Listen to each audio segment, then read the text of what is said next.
In Uganda, about 82% of the population is employed in the agriculture sector, which significantly contributes to the country's gross domestic product.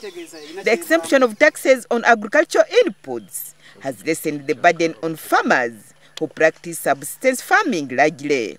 However, this tax exemption has been waived this financial year after the Finance Minister, Maria Kiwanuka, during her budget speech, introduced a new levy. Kiwanuka imposed an 18% tax on all agricultural inputs, whether imported or manufactured within the country. So whether it is subsistence or commercial farmers, they are expected to pay 18% VAT on the supply of agriculture and dairy machinery, cereals grown and milled or produced in Uganda, processed milk and milk products, supply of machinery and tools for agriculture, supply of seeds, fertilizers, pesticides, animal feeds and hose, among others. For instance, if a tractor or a milling machine costs 100 million shillings, the 18% levy will push the cost to 118 million shillings.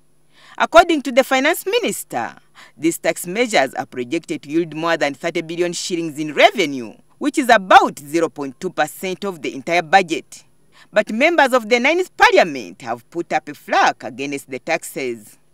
These are subsistence farmers whose activity is hand to mouth and they leave little for sale. So now, if you go ahead and tax them, you have killed the whole enterprise. So I don't think in Parliament we shall support that component of taxing farm inputs. But what we need to know, that we have to put taxes and then we don't kill the growth of the GDP, because sometimes taxes can be put to hinder production, and which is not good for the economy. It's going to be very expensive for the rural farmer. So to me, I think the tax on agriculture is doubtable, and I wouldn't really support it when it comes to the debate on this budget in the House.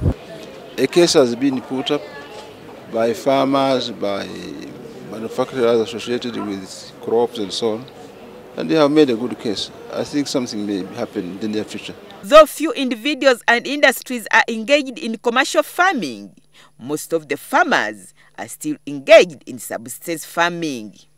There are also farmers who have contributed a lot in food security, like those who grow beans, maize, sorghum, wheat, millet, cassava, cocoa, and many other types of fruits that are both consumed locally and exported. Lawmakers now suggest that government would have helped these farmers transform from subsistence to commercial farming before thinking of taxing them highly. My people in TRESS have not yet, embraced fruit growing because the factory is not there. They had started, but they have not moved. If today we were talking and we would see people with acres and acres of fruits, of mangoes and the oranges in TRESS, there you can now tax them. We think that that decision requires a review, because logically you tax consumption, not production. So anything that is required for production purposes, in my view, should not be taxed. The chairman of the House Committee on Agriculture, Mathias Kasamba, says he has received many petitions against the taxes. But as the House prepares to commence debate on the budget, it remains to be seen if lawmakers will walk the talk. Agnes Nandutu, NTV, back to you, Rukushana.